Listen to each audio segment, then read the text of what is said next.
And we are live. Woo! It only took us 15 minutes to figure it out. We are professionals and very good at our things, and we know what we're doing, and no one can doubt that, except everybody. So yeah, we are here today to talk about Far From the Light of Heaven. Yay!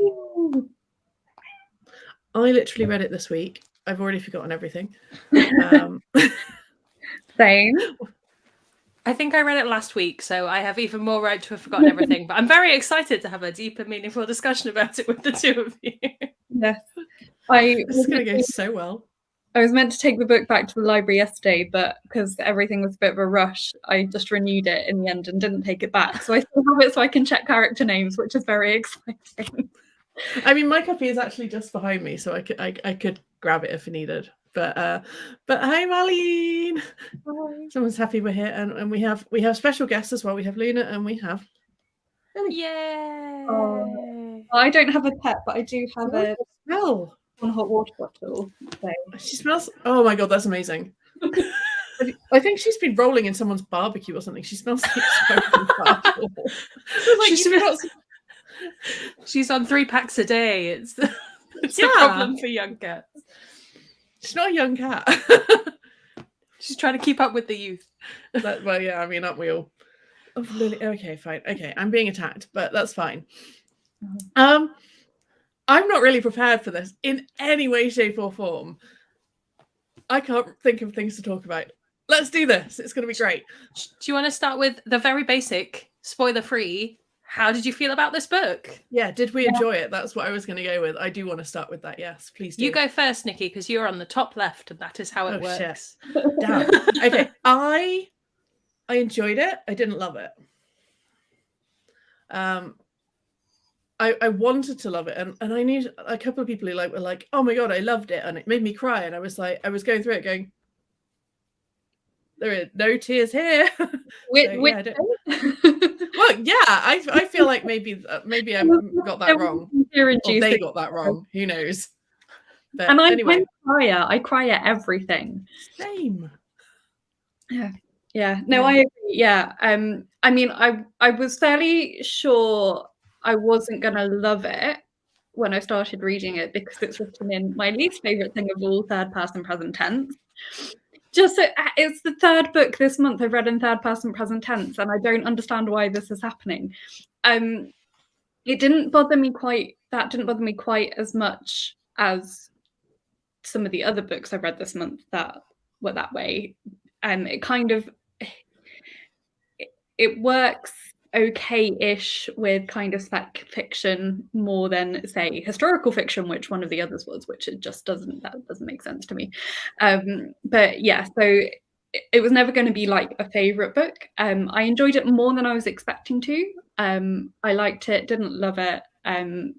Solid 3.5 stars from me. Yeah, fair, Judith.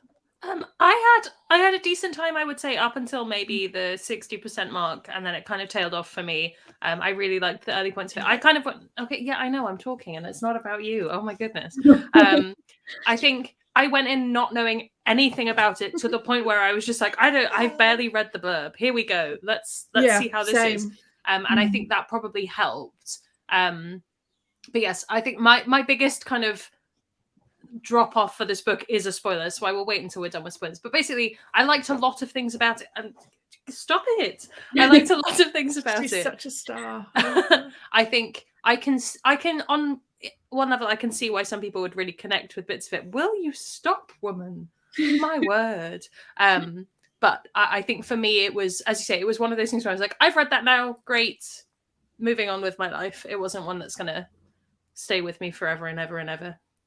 Yeah, and I've held on to this one to put on afterwards as well. Like Marlene's saying the same thing. Like she's read other Tade Thompsons, which I have not, and marked it about a 3.5. I think that's probably about where I'm landing, 3.5.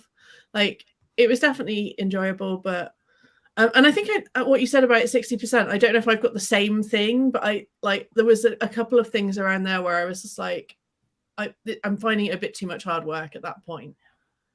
I think he likes moving around quite a lot. And I was like, oh, who is this person? I've completely lost the will to live. Like I don't know who it is. And then I was like, I get halfway through a chapter, which in fairness is only like 2 pages. And then I'd be like, oh, this is 15 years ago. It would have been nice to know that. I'd be reading it going, what is going on? And then I'd be like, oh, wait, hold on. Marlene and I were reading it. And there's one point quite near the beginning where it says 10 days ago, but it actually means 3 weeks before 10 days ago. And like neither of us could figure it out. And it was only like much later when I was halfway through the book, I was like, oh, he meant 3 weeks before 10 days ago when he said 10 days ago. And yeah, like you said, there were certain points where it just randomly jumped about in time with no indication of when. Yeah, the timeline was like that. Probably my biggest pet peeve on it. It absolutely drove me mad. I think it says a lot about like different people's way of reading books that you Kerry, have clearly really held on to, that this was third person present. And you said that and I was like, was it? Well, I didn't know. It could have been first person, I wouldn't remember. And the thing is, you'd said that going in and I still didn't notice it while reading it. I don't know whether it's clearly something that bothers me more than basically everyone else on the planet, because every time I pick up a book and it's in that, I'm like, I just have this massive internal sigh. The only book that I've enjoyed, like actually really loved, that is written that way was The Invisible Life of Addie LaRue, because that worked for that character, that made sense for that plot and that storyline. And V.E. Schwab is a good enough writer that she can pull it off. I just think that most writers that attempt it aren't good enough to actually do it. I think that might be fair. I definitely don't care as much as you, but like I feel like I need to go back and read a couple of chapters and see if it annoys me now. Like I'm thinking about it, but I'm sure it won't. It pulls me out of the story too much. Yeah, that's the thing for me, because like first person present tense I'm fine with, because you're inside the person's thoughts. It can feel like you're experiencing everything along with them. But third person present tense, you've got this detached narrative voice, so you're not seeing it from one character's perspective as it's happened. You've got this like omnipresent voice that's telling you things as they're happening, but just to me it just doesn't cohere. And I don't know whether that's just something to do with the way my brain works. It probably is, but yeah, just for me it's just one of those, like, we all have our pet peeves about books, and that's my biggest one, that I find it rarely works for me. Fair. No, it's interesting, like Marlene saying it's too short and too fast. I didn't think it was too short. I thought it was okay, and I quite like a good fast book, so that worked quite well for me. But I do see like there wasn't enough detail in various places, probably because of that. And I think especially because the chapters were so short, like that definitely kept it being quite fast paced and moving around. But I'd have taken out some of the other like perspectives or the historical stuff and maybe put in a bit more detail, but I don't know. I just didn't mind the timeline, which is always good. There was one bit where it switches to someone new on the planet. I was like, that didn't feel necessary. It felt like it was just laying the story. And there was one bit, which I won't say what the thing was, but like there's this big reveal, and then we get the same reveal 4 times from 4 different characters' perspective, and without actually getting why. I need to know which one that is now. We will circle back to it. Yeah, we'll get to it. Okay. Yeah, so I mean, I just checked because I review, like I still use Goodreads and it doesn't allow half stars. So I did give it 4 stars on Goodreads, but I think that's because I look at how many ratings a book has got, and if I think like this one, it only has like 2,500 ratings, like I'll round it up for those books just to like give it a boost, because you're so kind. I'm like, nope, 3 stars. I round everything down. I'm an asshole. So it had enough points that I like, and I was really torn on that. And that's the thing, since I started using Storygraph more and I started giving more half stars, like deciding which way to go on a 3.5 stars is really tricky. But yeah, I think I wanted to just give, like, particularly if it's like an author from a marginalized community, like I'm more likely to round it up to give the author a bit of a boost, to give the book a bit of a boost. What I've started doing is mainly because Katie started telling me to, was if I'm undecided, she goes, well, what is it out of 10? If it's 3.5, is it a 7 out of 10? Is it a 6 out of 10? Or is it an 8 out of 10? And weirdly, that, even though it is exactly the same, really helps me. I'm like, yes, it is only a 6 out of 10. Thank you. Yeah.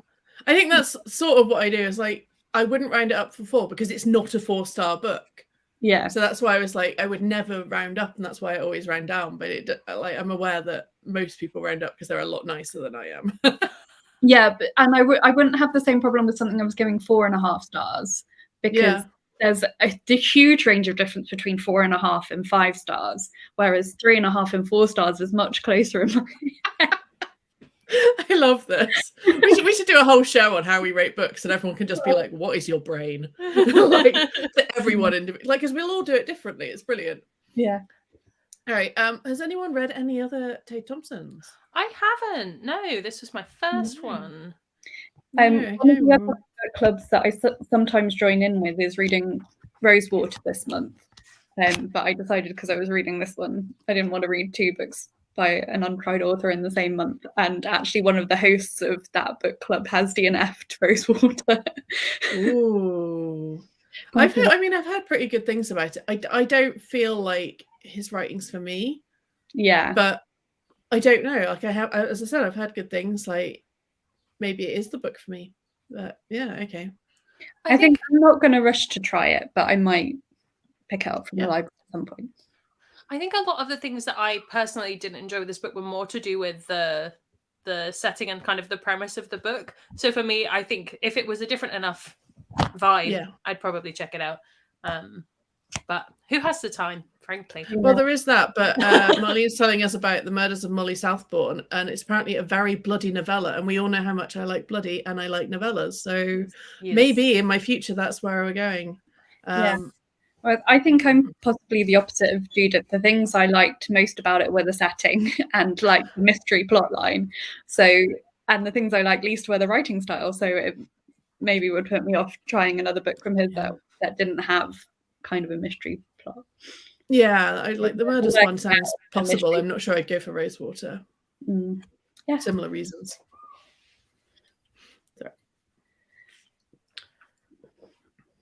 Does anyone have anything else before we move into a spoilery section for what is definitely half an hour of an hour-long live stream? It's definitely an hour because we're competent.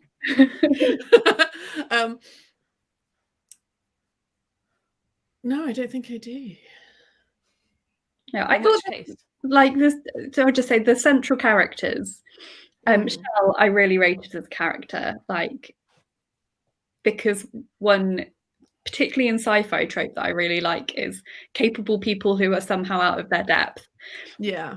And that's come up in several of the books we've read for this book club. And like, that's what Shell is to me. Like, she's trained. Okay, it's her first flight, but she knows what to do, and she sticks to her goal of trying to save as many people from the ship as possible.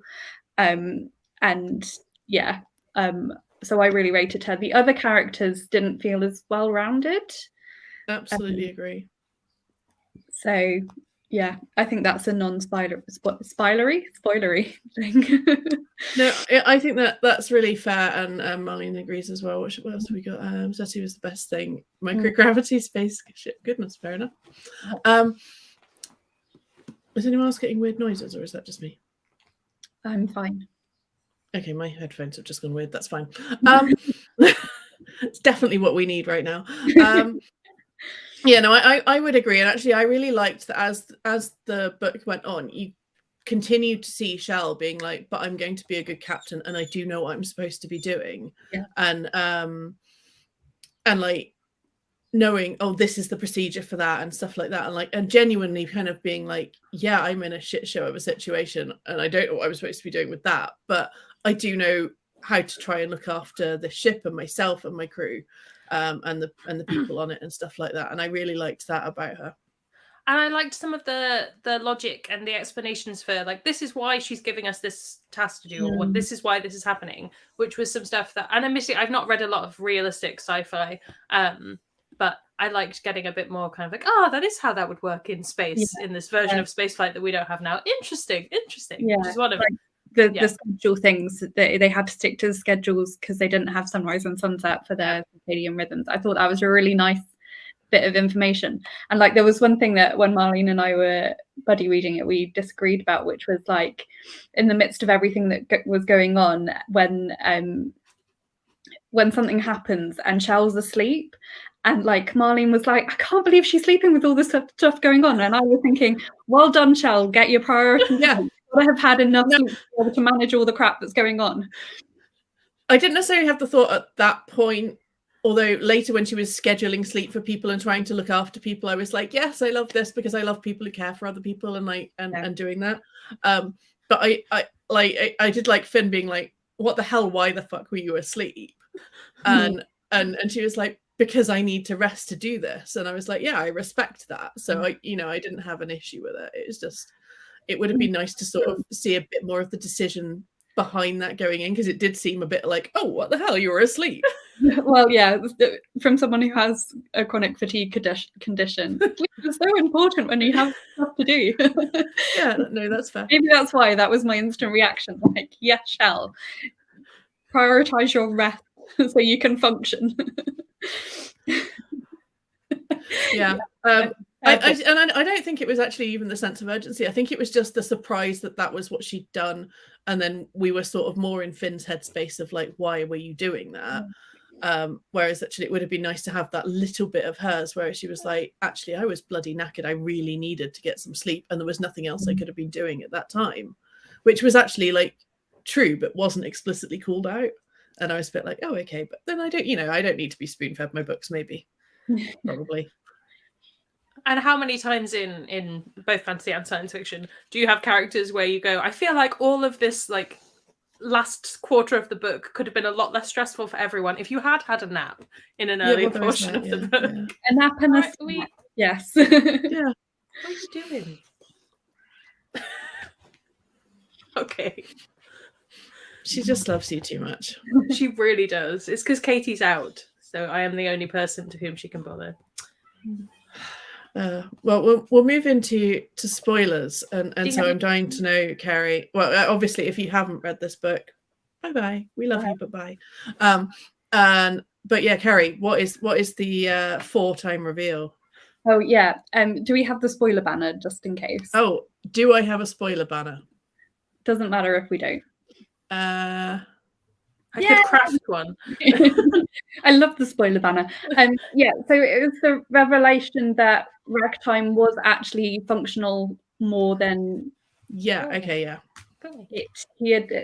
Ragtime is presented as male, isn't he? Yeah, more than he had been letting on. So Salvo finds out, and then Yoke, and I don't know if I'm saying her name right, and her dad find out, Larry, and then someone else finds out, and then someone else finds out, and then we get this really complicated explanation of how ragtime is actually working. But it was just like, I knew he was doing it to build the tension, but you don't need to do the same reveal multiple times. I thought that it was nice to see people clock it and like figure it out. But yeah, that's fair. Yeah, I was just getting more and more frustrated because it was like, it was a momentum thing, like just interrupted the momentum. And it just wound me up a little bit. But it was like four chapters later, finally, you told me 4 chapters ago that ragtime's actually working, and I finally know now why. Yeah. Yeah, I liked that, but equally it was like frustrating because I was like, surely there was something ragtime could have done to like hint earlier. I don't know, like, because if he was just like pretending rather than being outright blocked, and if he was outright blocked, then he wouldn't have been able to admit it in the places where he did. Yeah. So I was a bit like, oh, you you're like, okay. I would be really interested to if I had the time and energy and inclination to reread it and see how that feels. Going through it, knowing actually this is, and whether there are little moments where you're like, oh, interesting. Actually, there is some stuff in here. I don't know that whether there are or aren't, but sometimes you pick up those things in later read. Yeah. Yeah. And I'll go with Marlene as well. I was quite surprised the first time, just because, like, as I said, like, I didn't feel like there were any hints about that, but maybe I missed them. And I do like a good locker room mystery, and I did quite like the grisliness of being like, yeah, there are like 31 people, and here's some body parts. Have fun. I was like, nice. I think that was my favorite part of the book, was the moment where Shell wakes up and is like, this seems like a little bit off. Just something's a little bit odd, and gradually she's walking around like, things are more than a little bit off. And also now they're like that. The reveal of, oh, this room is full of bodies. Obviously, to a certain extent, you know vaguely what's coming, but that whole section really, really spooked me. And I think that, you know, the reveal of there's a random genetically engineered wolf going around, like all of that stuff, I was like, wow, that's really interesting and cool. And I think that's part of why I got so bothered in the later half, where it was just like, it was this random guy you've not met for the whole book and you've never heard anything about. He's just here being a mutant running around the ship. Ooh, spooky. I was like, but I don't care. You set up all this tension. Yeah. And there was like the whole, you know, obviously, well, to me, obviously, like the inferred thing is it her? And something's gone wrong with her, and is the AI doing something to her, and she just doesn't know that she's the one doing it, because you have all of the like, oh, she was sleeping during this time, what was happening? And then to just have it be like, oh, spooky mutant man. I was like, I respect the validity of like, yes, this is a good issue, and like we can see how this plays into other things in our lives today and all of this stuff, but also, who was this man? There should have been some foreshadowing. Yes, completely agree. I love mystery thriller books, and my biggest pet peeve with them is when you suddenly get the reveal of the murderer and it's someone you haven't encountered before. I did like his backstory, and I agree that the issue raised was a really good one. But yeah, the whole concept of a closed room mystery is that you're meant to know who all the players are, and it's one of them that's doing it. So to then like have someone unknown that's not been there, like hiding in a closet, that's not why I read closed circle mysteries. No, I like completely and utterly agree. And I for me, this isn't a mystery book because of that. Like, it just doesn't deal with stuff as a mystery. But I also like this comment about nothing ever goes wrong with AIs. I'm like, yes, they do. Every book I've read with an AI, yes. It's fine. The AI drives the ship. You're basically just there symbolically. You're like, I know. The second they said that, I was like, oh crap. What's going to happen to the AI? Oh, that was another really good like spooky horror bit when it turns out it's all of the bots like converging. That was really like that was some really, really good, like I don't read enough horror to label it horror, but those kind of spooky moments I really, really enjoyed the writing of. And like the way that it was like Finn nearly lost a limb, and then it was fine for the rest of the book. I was a bit confused as to what happened there, but like I was like, actually, that is actually proper. Like, oh shit, what is going on here? That was really good. Yeah, definitely. And then one of my big pet peeves was that there was a lot of stuff going on that wasn't delved into enough, and so I think one of it is the backstory of like the villain of it, and I think kind of that could have been foreshadowed. I understand a little bit about what he was doing and kind of like going on and protect the miners and everything like that, but there wasn't enough backstory to kind of really get the weight of what had happened to that community. Yeah, the guy who was running it all, who was like the main victim, like don't care about him. Don't really know anything. His backstory was wasted because there was like 2 chapters of it, and then he's dead, and you're like, well, I don't care. And he also randomly has a wolf that, while cool, I also don't care about, and I don't know why you brought it with you, but fine. Like, and then we have this awesome thing like the llamas, which I was like, that's really interesting. It was really well done, massively underused. And I was talking about it with Moon yesterday, and she was saying it was a sort of shout out to sort of African mythology or religion or something from that. Yeah. And I was like, okay, I respect that, because I'm not saying don't put it in there. I'm saying use it more. Like it was a cool thing, and it was a bit of a gimmick. Yeah. If you're going to go to, because there is a chapter where it's like where I'm going to stick with Yoka, explains to Finn like the history of it. Yeah. And I thought that was a really lovely touch. But yeah, as Marlene said, I agree. Like something more could have been done to, like, it felt like they were a plot device in the end. Yes. Yeah. That was quite like, oh, we need this communications tower. Oh, let it be the meeting point of all the Lambers. Like, it just, yeah. It felt to me like it was like, oh, I want something that's non-human and not an AI or a bot or whatever. I need to put in an alien. I'm going to do that. And actually, I think that's a real shame, because actually, like, it shouldn't have felt like that. There was lots going on. Yeah. With it, and probably could have just been built a bit more to it. I don't know. Yeah.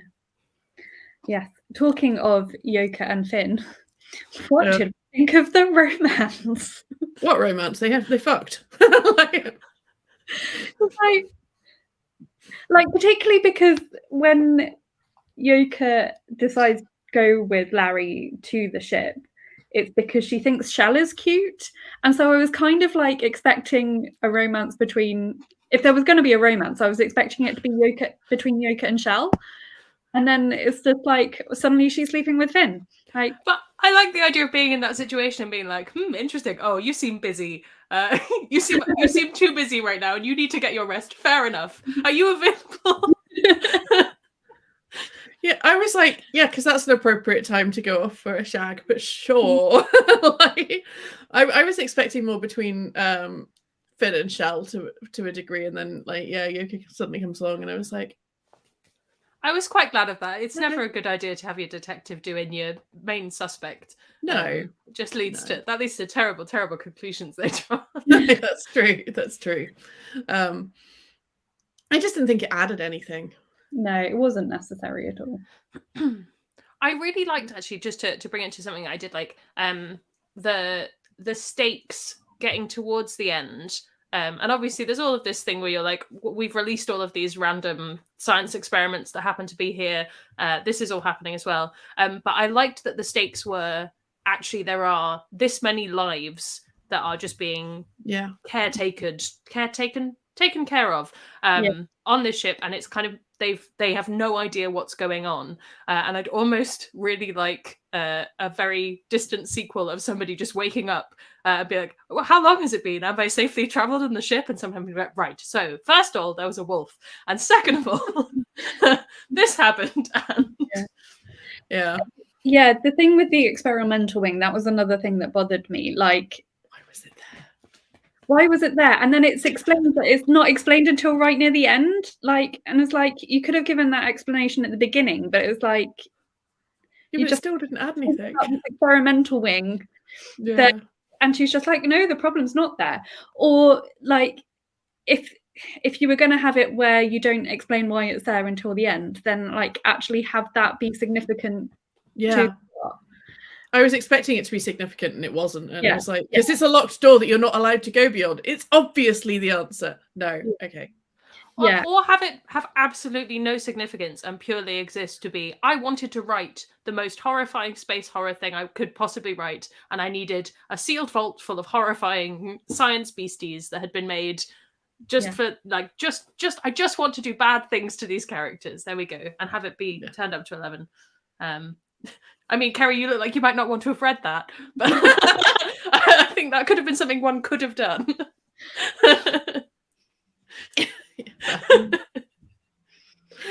I'm not sure I'd read that, but I like where you're going with it.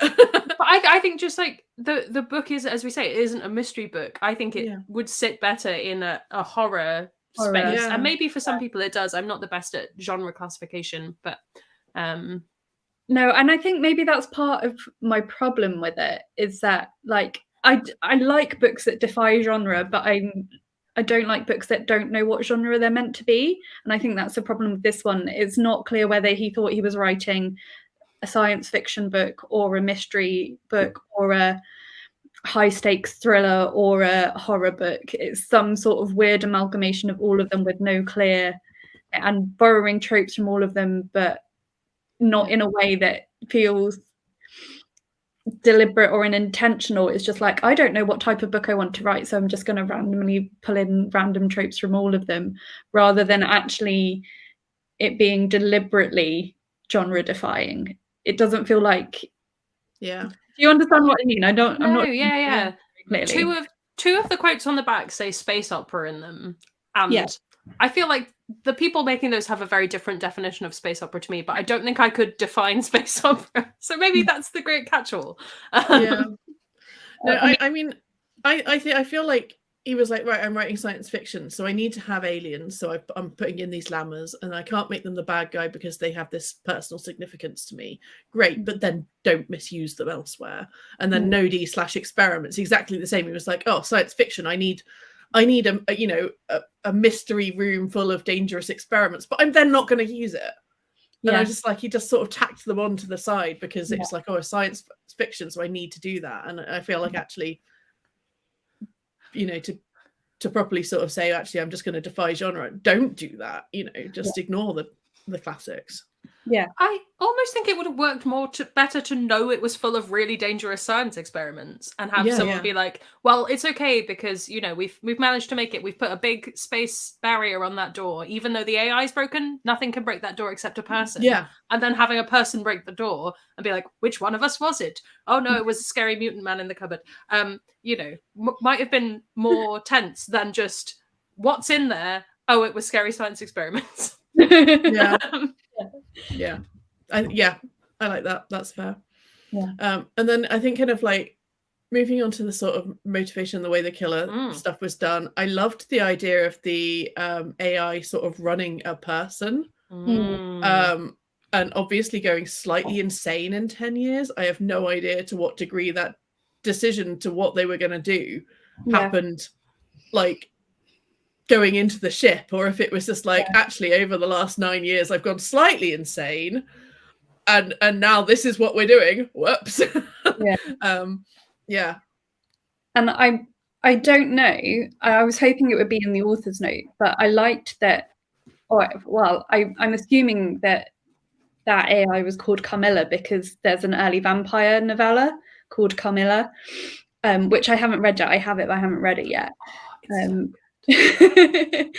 And so I assumed it was a reference to that. Judith, if you've read it, maybe you're clearer. I think it could be, but my main recommendation is read Carmilla. Absolutely, it's very good. But then go and watch the web series they did, which is a modernized version of Carmilla, and it's so funny. It's so it's so good. Just my recommendation. I think Asher told me to do it, and and I think there's now a book of the web show, so it's full circle. You can just read all of it and consume it and have a good time. I wouldn't be surprised. I think that you say that vampiric and that gradual change as well. Because it is like she's gradually taking over more and more of Brisbane's body, but then gradually taking over more of the ship and more of and then the other ship. And that was one thing that, like, I wanted a bit more of an explanation of, and this is again why it didn't feel like science fiction, because there was like, she was suddenly jumping between vessels with no real explanation as to how she was doing that. Like, it would have been nice to see some of her motivation as well, rather than just like the stuff from Brisbane or Scary Mutant Man in the Closet, which I love. I should look up his name. It would be less rude of me. Brisbane. Thank you. There we go. I only remember because Carrie just said it. I'm not going to lie. I think kind of for me it was just kind of like, it just got to the point where probably around 60% where it, there was all this new stuff coming in, like about the Max guy and Brisbane and the other planet that I still don't really understand why they were involved. Fine. I liked Jerry and Yuka. I liked like everyone who was in the ship and stuff like that. I didn't really understand there was extra people who were going to come and be sad if Max was dead and stuff like that. But I did like, though, the random planet, who I still don't understand, having to be like, we've accidentally started space warfare. And I really, really think more could have been done with that, because actually it's probably one of the first books I've read where warfare in space was not a thing. Yeah. And they're like, shit, we have done this. Yeah, but it's okay because you're not going to get here for 10 years. So we've got 10 years to build some stuff, which I thought was absolutely brilliant. There were a couple of elements to me that felt like this was a setup for another book. And that was one thing, like that he wants to write another book in this universe which explores space warfare. And also the thing about Shell's father. And at the end, it's like Yoka knows where he is or knows what happened to him. Yeah. Yes. Yeah. Marlene, just what I I think that's fair as well with the father. Yeah, we never find out. So I think it would maybe. I think there must be. And like, I don't necessarily need the books I read to be completely resolved when I finish them, but I likewise don't like the feeling of there's an intended sequel that there's just no like. Sorry, I'm not explaining this very well. Like, the author wants to write another book in that universe, and so is leaving little things that he's going to write about in another book. Yeah. And so they're not resolved because he wants you to buy the next book. Like, that's the difference for me. I don't mind everything not being resolved if that's the intention. But if the intention is you're going to resolve it anyway, then it's just like, you're just trying to get more money out of me. And that's quite a cynical view, I guess. But yeah, I think everything that was left open, other than her father, I could probably deal with. But actually, I would have really liked the answer on that. Yeah. And that's the one thing that I felt was like really kind of integral to her and therefore this book. I think for me, if you can, especially with something like sci-fi or with space opera or that kind of thing, if you can round off everything that isn't specific to one person. So we are now in space warfare. There we go. That affects so many people. You could go down so many different roads and just reference like, oh, there were some people in a spaceship this one time. I think one of them was named Shell, Whereas if you're having to go, no, I have to keep this one character who otherwise everything has been resolved except this one thing, then you're having to do a sequel based on that character. Whereas I might be more interested to know how this affects people on this colony planet who've just had, are still having to pull people out of the sky and every so often, Yeah. Explain that much better than I was trying to explain. No, I think, just where you leave things open is so different. I think we all agree on that then. Yeah. Maybe I'll get Katie to bother her friend who's an editor at Orbit and be like, hey, how many book deals were signed? Tell me the secrets. Well, and even if it was any one, maybe he just set it up like that so that he could maybe try and sell them the second one, which I respect. I have no issue with that. But deal with Shell's father. We need to know.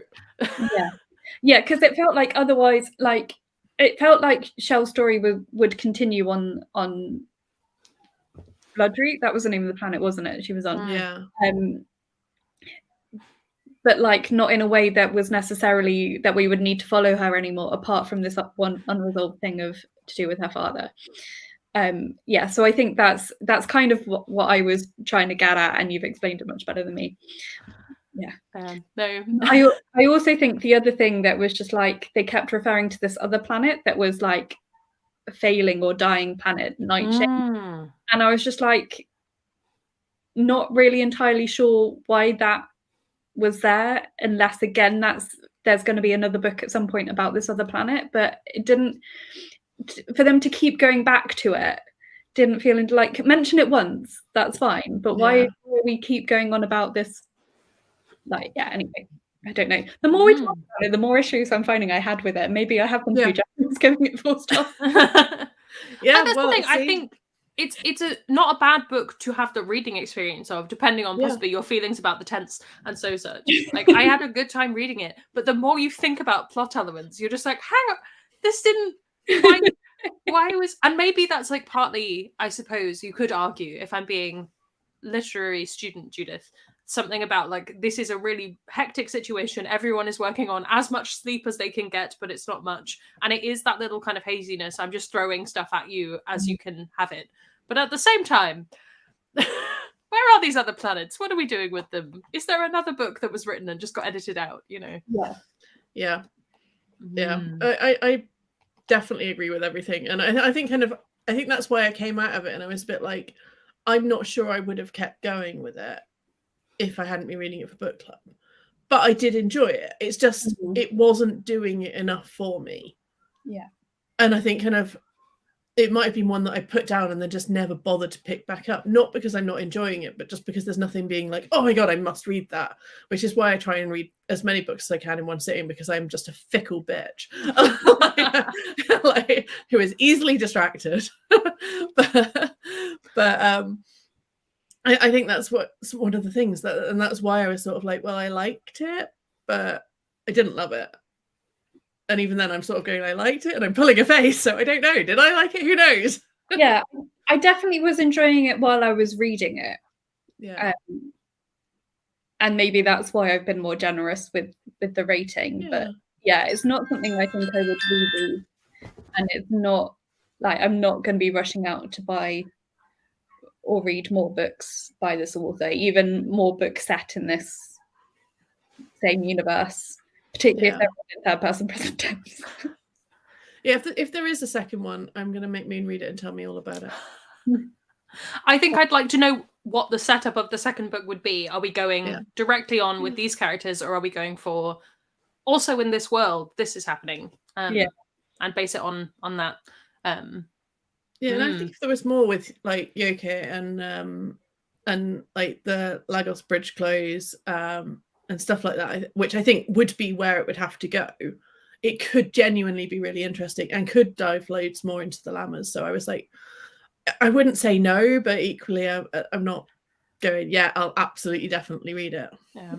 I will say that this book, actually, thinking about it, hit exactly the right sweet spot for me in terms of human beings in space, where I cannot deal with human beings in like the Martian, that kind of thing. I can't deal with it because the idea of suddenly having no air really freaks me out. And this book managed to be just the right level of technology where I was like, that is a risk, but not a certain risk. Like, they'll probably be okay. They've got the right outfits on. Okay, so space nerd time. Like, I have a degree in space nerdery, and like I was like, yes, like she doesn't know much about guns because they're not advised on ships, and I was like, fuck yes, thank you. Like, all the other books are running around guns in space. I'm like, no, do you know what like fire in space does to you? No. Yes. And again, it's something that they called out in Artemis, going back to another Andy Weir book. But I think there was lots of little things that, from a space nerd perspective, I really enjoyed. And like the air going out and like having to worry about running out of air and like food and then the death spores, which were horrifying. But also like correcting orbit and then being like, shit, we now can't get the two things that are attached to us even down to the planet safely. Whoops. And I was just like, actually, that felt really realistic, especially for early space travel when you might not have a lot of fuel, because fuel is heavy. You have to get it up into space. Like, once it's there, you're fine. But like, like you're only going to carry what you need in there and stuff like that, which is what we do now with rockets. So like, actually, there was lots of that I was just like, oh, I really enjoyed that. And I liked some of the early stuff, especially with Shell, when it was like her, like, going back over training and being like, I have done all this stuff. And I was like, oh, yay. Yeah. And I mean, it had one of my favorite tropes, which is like sassy / slightly deranged AI. Like, I really love stuff with AIs that don't fit your expectations, which is quite cool. Marlene referenced the Illuminate files, which is has a similar vibe. I don't recommend that series because I find Jay Kristoff hugely problematic at this point, but it was a good series before I knew how awful he is as a person. And I was trying to think what other books have similar kind of weird AI vibes. All of the AI books I can think of have weird AIs. I love it. I was explaining the concept to someone the other day, and apparently it's a bit like the film Passengers, which the DVD is staring at me. I've had it for like years and not watched it yet. So maybe I'm going to watch that tonight. I was trying to think of other things, and like, I mean, my favorite one is Ancillary Justice that we talked about a couple of months ago. Where does the time go? I know. I was going to do a video on it at one point of like 5 favorite weird AI books, but I never quite got around to doing. I'm just going to mute my mic because Katie's just got back and the dog will be very excited. So Okay. I am here. I am listening. Yeah, I mean, I mean, there are some really good ones. I quite like the one in Brandon Sanderson's Skyward series, which is quite a good little weird AI. And there's and like Jay Kristoff / Amy Kaufman do have, like, obviously the ones in the Illuminate and the Aurora cycle, which, as you said, like, I don't necessarily recommend him, but like the AI in the Aurora cycle is quite fun. The other ones that I could think of, which are a different vibe, although there are some similarities actually. So there's is it called Brightly Burning by Alexa Donne, which is I've got that to read. I've got it downstairs. It's a Jane Eyre retelling set in space. And the AI on that is just very sassy, very, very sassy. She's not problematic at all as an AI, but very sassy. Maybe that's what I read next to get myself into a happy space side. Yeah. And then similarly, the Next Together duology by Lauren James has a really fun AI, more in the second book than the first one. Yeah. And this is one I was about to shout out, Murderbot. Yes. I mean, obviously Murderbot is a sort of a bot. But has, you know, like obviously has AI implications, but the ships have AIs as well, and like they're all really excellent, and I love them. And if you want to cry forever, obviously Closed and Common Orbit by Becky Chambers. Yes. If you just want to cry about AI and the general sense of being, my heart is. And then the other thing it made me think of, which isn't a book, but there's a TV series in the UK called Humans. I only watched the first season, but that's about like AIs gaining consciousness and how does that affect. It's set up as a world where like everyone has robot servants, and there's a small group of robots that have developed consciousness, and like how they interact with regular people and what happens to them is really fun. So that's another thing that I need to watch the rest of. Will this finally prompt me to finish my short story about an AI? Maybe, but probably not. Please do. Because now I need it. Yeah. I mean, that's all the pitch I need to give you. Excellent. Perfect. Yeah. An easy sell. I love AI stories, like because they are often slightly unhinged, and I love that. But yeah. Okay, I am gonna try and wrap us up. Roughly on time, because we obviously started on time and not 15 minutes late. I believe the next book is She Who Becomes the Sun. Yes, became. She Who Became the Sun. Thank you. The tenses, they're so important. Shelley Parker Sam. Yeah, I knew it was Shelley Parker, and then I was like, there's a third thing somewhere in there, and I was like, oh, I'm going to get this wrong.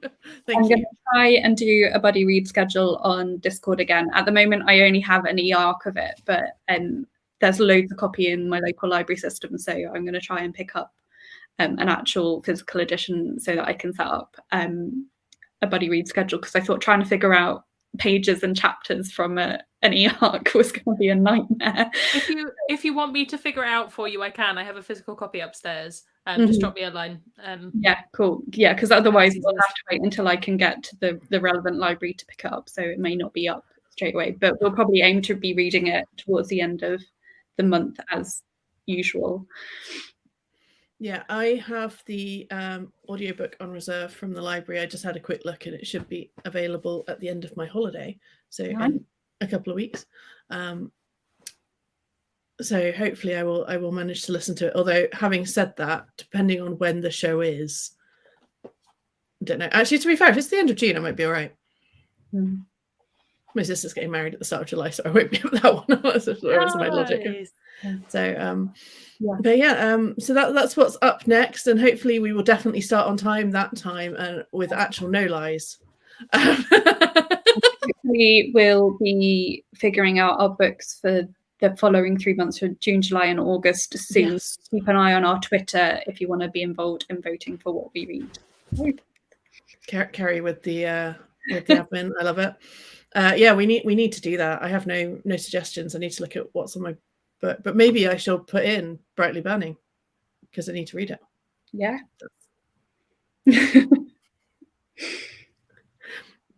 Fab. Right. Anyone got anything they want to add? I feel like I'm running a Teams meeting now. That's how I finish them. Fab, cool. I was well, thank you very much, and thank you, Marlene, for hanging out with us, and anyone else who's been watching. I hope you had a good time. And lots of things about Far From the Light of Heaven. Let us know if you massively disagree with our opinions, because we love that. And we will see you in a month. Yeah.